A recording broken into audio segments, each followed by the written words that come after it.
Bwana Yesu asifiwe. Ninawasalimu kupitia jina la Yesu Kristo.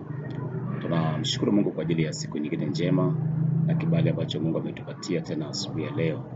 Nami nina kila sababu ya kumshukuru Mungu kwa ajili ya siku hii ya leo. Nina jambo kidogo la kushirikishana na wewe, mtumishi wa Mungu na mtu wa Mungu ambaye uko ndani ya Yesu. Hasa leo nizungumze na wale ambao wameshaingia ndani ya Yesu na haki zao. Na kitu tunachokizungumzia leo ni haki za mtu mpya ndani ya Yesu. Na haki hizo hatutembei sana leo, tutakapotembelee kitabu cha waraka wa pili wa Petro. Mtume Petro ile waraka wa pili sura ya kwanza, ukianza na mstari ule wa kwanza, Petro anazungumza maneno, anaandika barua hii kwa ajili yetu sisi wote ambao tunamwamini Yesu kwa wakati huu. Na anapozungumza mambo haya yanatusaidia sisi kupata ufahamu mpana juu ya kile ambacho Mungu amekusudia na amekifanya kwenye maisha yetu. Bwana Yesu asifiwe. Hebu nisome maandiko ya katika waraka wa pili wa Petro sura ya kwanza mstari wa kwanza mpaka ule mstari wa 4. Simoni Petro, mtumwa na mtume wa Yesu Kristo, wale walio hata imani moja na sisi, yenye thamani katika hali ya Mungu wetu na Mwokozi wetu Yesu Kristo. Neema na iwe kwenu na amani iongezwe katika kumjua Mungu na Bwana wetu Yesu Kristo, kwa kuwa uwezo wake wa uungu umetukirimia vitu vyote vipasavyo uzima na utauwa, kwa kumjua yeye aliyetuita kwa utukufu wake na wema wake mwenyewe. Tena kwa hayo ametukirimia ahadi kubwa mno za thamani, ili kwamba kwa hizo mpate kuwa washirika wa tabia ya Mungu, mkiokolewa na uharibifu uliomo duniani kwa sababu ya tamaa. Leo kwa siku ya kwanza nizungumzie mambo haya kwa sehemu hii ya kwanza. Kwa sehemu hii ya kwanza ambayo tunatamani kuona. Jambo la kwanza, hawaandikii watu tu kwamba anawaandikia watu ambao hawajui. Anasema anawaandikia watu ambao wamekuwa imani moja na sisi, imani moja na mimi, wamekubali kwamba wako pamoja na mimi. Hiyo ni imani ambayo wanashiriki na Petro katika imani kwa njia ya kukiri Yesu Kristo kwa Bwana na Mwokozi wa maisha yao. Lakini ndani ya hiyo imani tunaona kitu gani? Jambo tunalipata katika mstari wa 3, anazungumza, anasema hivi, huo uwezo wa uungu wake. Jambo la kwanza, uwezo wa uungu wake umeachiliwa kwenye maisha yetu ili kutusaidia katika yale tunayohitaji. Anasema uwezo wa uungu wake umetukirimia vitu vyote. Nguvu za Mungu zinatujalia kupata kila kitu tunachokihitaji. Na vitu hivyo tunavyohitaji ni kwa ajili ya nini? Kwa nini tunavihitaji hivyo vitu? Mungu ameachilia huo uwezo ili kwamba sisi tuweze kupokea yale mahitaji. Kwa sababu gani? Anasema hivi, kwa sababu huo uwezo wa uungu umetukirimia vitu vyote vitakavyotufanya sisi tuwe kwenye uzima, lakini si uzima tu, na tuishi maisha ya utauwa. Kwa hiyo vitu vyote ambavyo Mungu vile vinavyohitajika ili tutunze wokovu wetu iko upande wa Mungu. Au Petro anataka kutuhakikishia kitu gani? Petro anataka kutuhimiza sisi sote kujua kwamba tuna umuhimu sana wa kuishi maisha ya imani kwa Mungu. Ishi maisha yako yote, mtumishi wa Mungu, kwa kumwamini Mungu. Mwamini Mungu. Weka imani yako kwa Mungu. Anasema yeye uwezo wake wa uungu, sio kiwango cha elimu yetu, sio kiwango cha biashara tulizonazo, sio kiwango chochote tulichonacho, si kwa nguvu zetu, si akili tulizonazo, si familia ulionayo, lakini uwezo wa uungu. Yaani nguvu za Mungu zenyewe, zile nguvu zilizo za uungu, nguvu za Mungu zinakusaidia wewe kupata mahitaji yako. Bwana Yesu asifiwe. Unaweza kufikiria kwamba mbona, lakini nakwambia kwamba Mungu, Biblia inasema, mwandishi wa kitabu hiki Petro, ambaye ni wale mashahidi waliishi pamoja na Mungu, waliishi pamoja na Yesu uso kwa uso, anasema hivi, uwezo wa uungu wake Mungu mwenyewe umetukirimia, umetupa hiyo zawadi, umetutunuku hiyo zawadi ya kwamba kila kitu tunachokihitaji tukipata. Tunakipataje? Tunakipata kwa uwezo wa uungu. Kwa nini? Kwa sababu Mungu anataka tuwe na uzima. Mungu anataka tuwe watakatifu. Uzima naweza nikazungumzia uzima wa milele, lakini uzima tu wa kiafya wa kila siku, afya zetu za mwili. Anatamani tuwe na afya zetu, lakini anatamani katika hali ya mwili huu tulionao tuishi maisha ya utakatifu. Kwa maana hiyo basi, tuna kila sababu ya kujua ndani ya Yesu Kristo, mtu uliyefanywa upya ndani ya Kristo Yesu, Mungu amekukirimia, Mungu amekukubali, Mungu amekutunuku neema ya kupokea kila hitaji unalolitaka kwa ajili ya uzima wako na kwa ajili ya maisha yako matakatifu. Nisikilize tena, rudia. Wewe uliyeamini Yesu, Mungu ameachilia hiyo neema kwako, amekukirimia ili uweze kupokea ule uwezo wa uungu wake, nguvu zake zile zimeachiliwa kwako ili wewe uweze kupokea. Kupokea nini? Kupokea mahitaji yako ya kila siku yatakayokufanya uwe na afya yako, yatakayokufanya pia uweze kuwa na maisha ya afya ya kiroho, maisha ya utakatifu na maisha ya kimwili. Lakini hayo pia itakusaidia wewe kuingia kwenye ule uzima wa milele ambao tunautarajia. Ukishakosa mahitaji, Mungu anajua ya kwamba unahitaji kula, unahitaji mavazi, unahitaji mahitaji kadha wa kadha ambayo unahitaji. Lakini sasa nini kitakusaidia? Uweza wa uungu. Kaa kwenye upande wa Mungu. Usiangalie kwamba jana nimefanya hiki sikufanikiwa, hiki nifanya. Usikate tamaa. Muamini Mungu. Maandiko, Biblia ambacho ndio kitabu ninachokiamini kinasema hivi: kwa maana uwezo wake wa uungu umetukirimia sisi. Uwezo wa uungu umetupatia sisi, umetutunuku sisi kupokea kiwango cha mahitaji yetu. Mahitaji tunayopokea kwa sababu gani? Kwa nini atupe mahitaji? Anatupa mahitaji kwa sababu anataka tuwe na uzima, anataka tuwe na utaua, anataka tuishi, anataka tuwe na maisha matakatifu. Tukiwa katika hali hii, pamoja na maisha yako, usichafue maisha yako kwa sababu ya kukosa mahitaji fulani. Kwamba nimekosa, labda nimeomba, ukamkatia tamaa Mungu. Usije ukafanya kosa la kumkatia tamaa Mungu. Mungu ameachilia uwezo wake, Mungu ameachilia nguvu zake, Mungu ameachilia uungu wake, uwezo wa uungu wake. Hivi ni kitu gani kitashinda uwezo wa uungu? Hii milima imeanzishwa na Mungu, bahari imeanzishwa na Mungu, na vitu vyote unavyoviona vimeanzishwa na Mungu. Kama Mungu ndiye ameamuru, ameachilia, amekutunuku zawadi ya kupokea kutoka kwake, yani upokee mahitaji yako kwa jina la Yesu Kristo wa Nazareti hai. Nataka nikwambie hivi, hapo ulipo usiogope, na kuambia Bwana amekusudia kukutunuku kila kitu unachokihitaji. Unahitaji kitu gani? Piga magoti uombe. Unahitaji kitu gani? Chukua ile neno la imani, uanze safari ya kwenda mbele. Kwa nini? Mungu amekuachilia. Usikate tamaa. Usiogope. Usione kwamba Mungu hawezi kusikia maombi yako. Mungu anasikia maombi yako. Mungu anasikia njia zako. Mungu anasikia maombi yako. Mungu anasikia maombi yako. Ujiangalie, usijidharau. Mungu anasikia maombi yako. Angalia Biblia anachokizungumza katika mstari wa 3. Tutembee pamoja uangalie huo mstari wa 3. Anachokizungumza, anasema hivi: kwa kuwa uwezo wake wa uungu umetukirimia vitu vyote vipasavyo uzima na utaua kwa kumjua yeye. Hebu kwanza tuanze tuishi tu hapo. Kwanza anasema ili tuweze kupokea huo uwezo, tuweze kupokea hayo mahitaji yetu, anasema kwa kumjua yeye, kwa kumjua yeye aliyetuita na utukufu wake na wema wake mwenyewe. Je, unamjua Mungu? Mungu sio kama mkuu wa dini yako. Mungu sio kama askofu wako. Mungu si kama mchungaji wako. Mungu si kama mtume wako. Mungu si kama maji ya upako. Mungu ni Mungu mwanzilishi wa kila kitu. Anasema ukimjua huyo, uwezo wake na nguvu zake na jinsi alivyokuita na jinsi ambavyo amekupendelea wewe. Haleluya, haleluya. Usiogope mama yangu, usiogope baba yangu, usiogope kijana, usiogope mzee. Mungu amekuita umjue yeye. Kaa kwenye kumjua. Unamjua Mungu. Usimfananishe Mungu kama wanadamu, au baba yako alishawahi kukuacha, au mama yako alikuacha, au mke wako au mume wako walikuacha kweli. Lakini wewe kaa kwenye imani. Bwana Yesu asifiwe. Bwana Yesu asifiwe. Bwana Yesu asifiwe.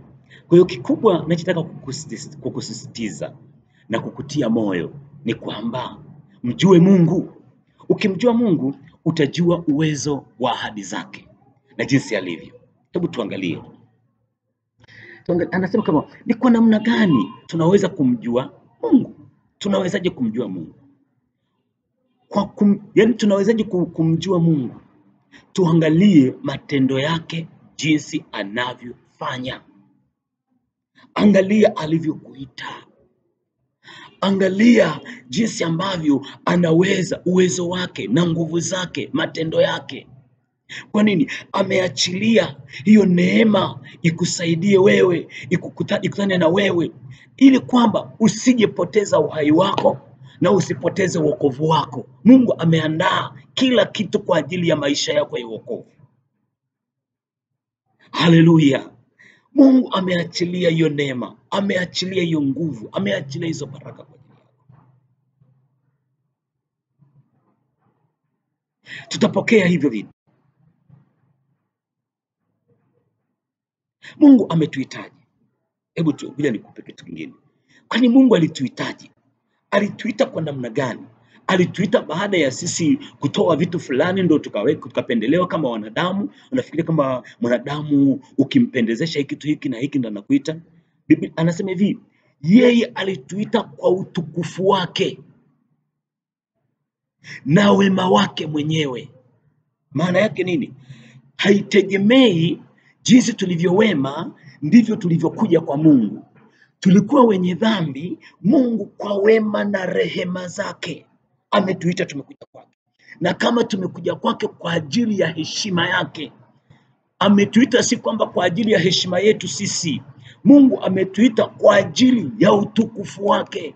Ametuita kwa utukufu wake, ili kwamba katika hali ya udhaifu ulionao, katika hali ya upungufu ulionao, katika hali ya kiwango ulichonacho, elimu ulionayo, uchumi ulionao, Mungu amekuita ili kwamba akutendee mambo ambayo yanazidi akili na uwezo wako. Haleluya. Ili kwamba umpe yeye heshima, ili watu wengine wajue kwamba wewe ni mtu wa Mungu na unampenda Mungu. Haleluya. Na kutia moyo, Mungu hakukuita kwa sababu wewe ni mwanamke au kwa sababu ni mwanaume. Mungu hakukuita kwa sababu wewe ni muombaji sana. Mungu hakukuita kwa sababu wewe unajua sana. Amekuita katika hali hiyo ya udhaifu ulionao, na hiyo hali ya udhaifu ulionao ili kwamba Mungu ajipatie utukufu katika kile ambacho wewe kwa akili zako, wewe kwa uwezo wako, wewe kwa elimu yako, wewe kwa jinsi ulivyo hauwezi kufaulu, hauwezi kufanikiwa, hauwezi kwenda mbele, kwa sababu uzima hauwezi kuwa nao na utauwa hauwezi kuwa nao. Lakini Mungu amekuita akupe neema ya kuweza kuishi maisha matakatifu katika hali ile mbaya watu walikuwa wanakujua, katika tabia zako mbaya watu walikuwa wanazijua. Aonyeshe kwamba wewe ni mtu bora, ajipatie utukufu. Waseme hivi, jamani, hata huyu aliyekuwa mnywaji, hata huyu aliyekuwa mlevi, hata huyu aliyekuwa masikini, hata huyu aliyekuwa na hali hii, sasa amekuwa hivi. Mungu ni mkuu. Mungu hakukuita kwa sababu ya uzuri ulionao, au elimu ulionao, au cheo ulichonacho, ili kwamba akutumie. Mungu amekuita katika hali ulionayo. Usiangalie vitu ulionavyo, usiangalie uwezo ulionao, usitumie akili zako. Hata pale watu waliposema hautavuka, kwa ajili ya utukufu wake. Amekuita namna gani? Amekuita kwa ajili ya utukufu wake, ili kwamba akutendee mambo ambayo yataleta heshima kwa Mungu, yataleta heshima kwake Mungu. Sio analeta heshima kwako. Wewe mwenyewe utasema Mungu ni mkuu, na wengine waseme Mungu ni mkuu. Bwana Yesu asifiwe. Bwana Yesu asifiwe. Hebu tuende hatua nyingine. Baada ya kuitwa, amefanya kitu gani? Baada ya kutuita, kama nilivyosema mara ya kwanza, baada ya Mungu kutuita, amefanya kitu gani? Ametukirimia ahadi kubwa. No. ametukirimia, ametutunuku ahadi kubwa, sio ndogo, kubwa. Usijione hapo ulipo kwamba umekamilisha kila kitu. Hapana, kuna mambo yanahitaji Mungu ambayo yako mbele yako, na hayo yanataka yampe Mungu tu utukufu. Hizo ahadi kazi yake nini? Ni kuletea Mungu heshima. Baada ya Mungu kukuita, Mungu amekuita kwa ajili ya utukufu wake, amekupa, amekukirimia, amekutunuku, ametutunuku sisi ahadi kubwa, tena za thamani kubwa, za thamani. Unajua watu wanafikiri thamani ni magari, thamani ni majengo, thamani. Kuna vitu ambavyo unaweza kuwa na magari, unaweza kuwa na nyumba, unaweza kuwa na viwanja, unaweza kuwa na fedha, lakini kuna vitu ambavyo vinatokana na Mungu ni vya thamani zaidi, kukuokoa katika mambo yanayotakiwa uwe na uzima na uwe na utauwa. Vya thamani ni vitu gani? Vya thamani ni vile ambavyo vinakufanya uwe na afya yako, uwe na uzima wako. Pili, uwe na uzima lakini uwe na utauwa, uishi maisha ya utakatifu. Kama una vitu vingi unavyoviona vya thamani, havikufanyi uwe mtakatifu, unahitaji ahadi ya Mungu ya kukusaidia nini? Uwe na hivyo vitu, ahadi hizo ambazo zitakusaidia wewe kuishi maisha matakatifu. Kama unazo fedha zinakupeleka kwenye ulevi. Kama unazo fedha hazikusaidii, zinakuleta kwenye majonzi. Una nyumba zinakuleta kwenye majonzi. Una vitu vingi lakini havikupi uzima, havikupi utauwa. Bado unahitaji ahadi ya Mungu. Bado nataka urudi kwa Bwana. Mwambie Bwana, nataka kuishi maisha ya utauwa, nataka kuishi maisha ya uzima. Nataka niwe na uzima hapa duniani, lakini pia nataka niwe na afya yangu, lakini nataka niwe na maisha ya matakatifu. Kama una mali, una vitu vingi lakini havikupi utauwa, hauishi maisha matakatifu. Una vitu vingi kweli, ni sawa, lakini je, vinakusaidia kuona utakatifu? Ahadi kubwa tulizonazo za thamani, ahadi za thamani ni zile ambazo zina uwezo wa kukulinda dhidi ya dhambi, inaweza kukulinda dhidi ya uovu juu chini ya mbingu. Ndio maana akasema Paulo akaandikia kijana wake Petro, akamwandikia kijana wake Tito, akamwambia, alimwambia juu ya neema ambayo imefunuliwa, inayowafundisha watu. Hiyo neema ya wokovu inafundisha mtu namna gani kukataa uovu na kuishi maisha yaliyo sahihi. Kwa hiyo ni vizuri kujua kwamba kuna ahadi zilizo za thamani na kuna ahadi za kawaida. Watu wanaweza kukuahidi kukujengea nyumba, wanaweza kukuahidi kukupa mke mzuri, wanaweza kukuahidi vitu hivi, lakini kama hivyo vitu unavyovipokea havikuleti kwenye maisha ya uzima ulio salama kwa njia ya utakatifu, ni ahadi zilizofeki. Ahadi ya kweli ya thamani ni zile ambazo utakuwa nazo duniani, itakupa maisha ya dunia. Hapa duniani utaishi, lakini si tu duniani, na uzima wa milele. Lakini si tu uzima wa milele, maisha ya utauwa utaishi hapa duniani. Haleluya. Hayo ndio maisha tunayotamani katika maisha yetu, na Mungu wa mbinguni atakuwa anakubariki sana. Lakini hebu niende point nyingine. Nini sababu ya hizo ahadi? Kwa nini Mungu anatuahidi hizo ahadi? Hizo ahadi kubwa na za thamani, kwa nini anatuahidi? Jambo la kwanza, ili tuwe washirika wa tabia za Mungu.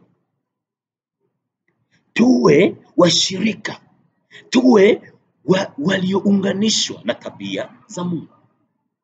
Tuwe washirika wa tabia za Mungu, zile tabia za uungu, za utakatifu na uweza pia. Tabia za uungu, upendo, tabia za uungu tutazungumza hatua ya pili itakapokuja, sehemu ya pili, ambapo tutakuwa tunazungumza sehemu ya pili. Hii ni sehemu ya kwanza ambayo tunazungumzia haki ya mtu mpya ndani ya Kristo Yesu. Tunasema hivi, ahadi hizo zinatufundisha kitu gani? Kwa nini zimekuja? Zinakuja kwetu kwa sababu ya kwanza, zinatufanya tuwe na ushirika wa tabia ya Mungu. Zinatufanya sisi tuwe washirika wa tabia za Mungu. Tabia ya Mungu ya kwanza nini? Utakatifu. Anasema hivi, utauwa na uzima. Katika hali hii tulionayo, sio mbinguni, na sizungumzia mbinguni, nazungumzia duniani. Nazungumzia hapa chini ya mbingu.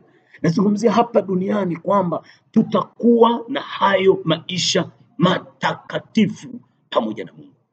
Tutakuwa na afya, watatuona, tunatembea mtaani, tutaishi kama wanavyoishi wenyewe, lakini hatutaishi na dhambi. Kwa sababu gani? Hata Yesu alipokuja duniani walimshangaa. Watu walifanya uasherati, watu walifanya haya na haya, lakini Yesu akiwa duniani hakufanya dhambi. Kwa sababu gani? Alikuwa na tabia za uungu ndani yake, na hiyo sasa inaingia ndani yetu. Ahadi za Mungu zinakusaidia kitu gani? Zinakufanya, zile zikishaingia ndani yako, kama zimeingia ndani yako hizo ahadi za Mungu, zinakufanya uwe shirika na tabia za uungu. Uwe shirika na tabia za uungu. Jambo la pili, kwa nini ahadi hizo zinakuja? Tunaokolewa na uharibifu uliomo duniani kwa sababu ya tamaa. Ahadi hizo zinakusaidia kuokolewa na uharibifu. Ahadi za Mungu zikiingia, ule uwezo wa uungu umeingia ndani yetu, umetuachilia hizo ahadi zake, umetuachilia hizo karama zake, umetuachilia hizo baraka zake ambazo zinatukirimia sisi ile hali ya kuwa na uzima na utaua. Zinatusaidia sisi, zinakusaidia wewe uliyeokoka, zinakusaidia mtu wa Mungu kuepukana, zinakuokoa na uharibifu uliomo duniani kwa sababu ya tamaa zilizoko chini. Zile tamaa za ulimwengu haziwezi kuingia ndani yako zikaharibu maisha yako. Kwa nini? Kwa sababu umeitwa na Mungu, umekuwa shirika wa tabia za Mungu. Hautakuwa mtu wa tamaa, hautakuwa mtu wa tamaa, uasherati, wizi, uongo, magomvi, husuda, vyeo, kiburi. Utaishi maisha yaliyo na tabia za uungu ndani yako. Kwa nini? Unakuwa shirika wa tabia za Mungu. Kwa unaokolewa, inakuokoa na tabia na uharibifu wa dunia na uharibifu wa mambo ya ulimwengu. Bwana Yesu asifiwe. Hebu mtumishi wa Mungu, nataka nikuache hapa leo, kwa siku ya leo, kwa dakika hizi ambazo tumekuwa nazo. Hizi dakika 30 zimekuwa za thamani sana kwetu. Dakika hizi ambazo tumezizungumza mahali hapa zio za thamani kwako. Mungu akukirimie hiyo neema. Fungua macho yako uone kwamba ukiwa ndani ya Yesu, ukishaikuwa mwana wa Mungu, ukiwa mtu wa Mungu tayari ndani yako, kumbuka kabisa umekirimiwa. Yani Mungu ameshakutunuku tayari vitu vyote. Hakuna kitu chochote ambacho Mungu asikupe. Anakupa kila kitu. Kwa sababu gani? Ili uwe na uzima na utaua. Ameachilia ulinzi juu ya maisha yako ya wokovu, ili uendelee kuwa na wokovu, usipoteze wokovu wako. Amekuita kwa ajili ya utukufu wake. Amekuita kwa ajili ya utukufu wake na kwa ajili ya wema wake na upendo wake. Hawezi kukuacha mama yangu, hawezi kukuacha kaka yangu, hawezi kukuacha ndugu yangu, hawezi kukuacha mchungaji, hawezi kukuacha mzee wa kanisa, hawezi kuacha wainjilisti na manabii na mitume, hawezi kuacha. Hawezi kuacha waimbaji. Tulia, endelea kumwamini Mungu. Nataka nikupende nilijione usiku ya leo na saa hii ambayo unaniangalia. Nasema hivi, tulia na imani yako kwa Mungu. Weka imani yako kwa Mungu thabiti, usigeuke. Hebu niombe. Baba na Mungu mtakatifu, asante kwa sababu ya mwanamke huyu na mwanaume huyu. Asante kwa mtumishi wako, umemuita katika mwito mkuu. Neema yako ambayo Mungu umetujalia katika huu wokovu tulionao, na uwezo wako wa uungu ambao umetukirimia, ili utupatie kila hitaji linalopaswa kuwa nalo katika maisha yetu, ili tuweze kuwa na maisha haya na uzima huu na utaua. Bwana, wakirimie mtu huyu kwa jina la Yesu Kristo. Mpe hiyo neema kwa jina la Yesu. Haijalishi anapita kwenye eneo gani, Mungu, kila ambacho ni kwa ajili yake ili aweze kuvuka hapo, Bwana mpe kupokea kwa jina la Yesu. Mpe neema ya kusimama katika imani. Fungua ufahamu wake, ajue kwamba wewe ni Mungu, hakuna mwingine kama wewe. Umejaa neema, umejaa haki, umejaa uzima. Wewe ni Mungu msikivu, wewe ni Mungu msikivu. Tumeshashukua shirika wa tabia zako za uungu. Tumeokolewa kutoka katika uharibifu wa dunia hii kwa sababu ya tamaa za dunia. Kwa njia gani? Bwana, utukirimie hiyo neema.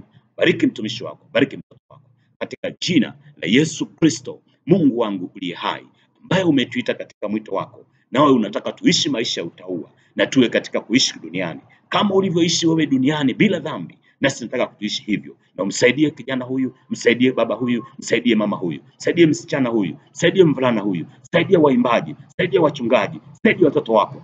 katika jina la Yesu Kristo. Mahali popote unapopapitia pachungu, Mungu muonyeshe fadhili zako, muonyeshe fadhili zako kwa jina la Yesu Kristo. Ikiwa ni magonjwa, apate uponyaji. Inawezekana anawaza kwamba ni kwa namna gani nimekaa muda mrefu sipata ona uponyaji. Kwa jina la Yesu Kristo Nazareti, Bwana umjalie neema, mkirimie mambo haya yanayopasa uzima kwake katika jina la Yesu Kristo, amen. Wakapata wakati mwingine, Mungu akubariki. Asante kwa kunisikiliza tena. Karibu katika kipindi cha pili, sehemu ya pili ya somo letu itakuwa tunaendelea. Mungu akubariki, amen.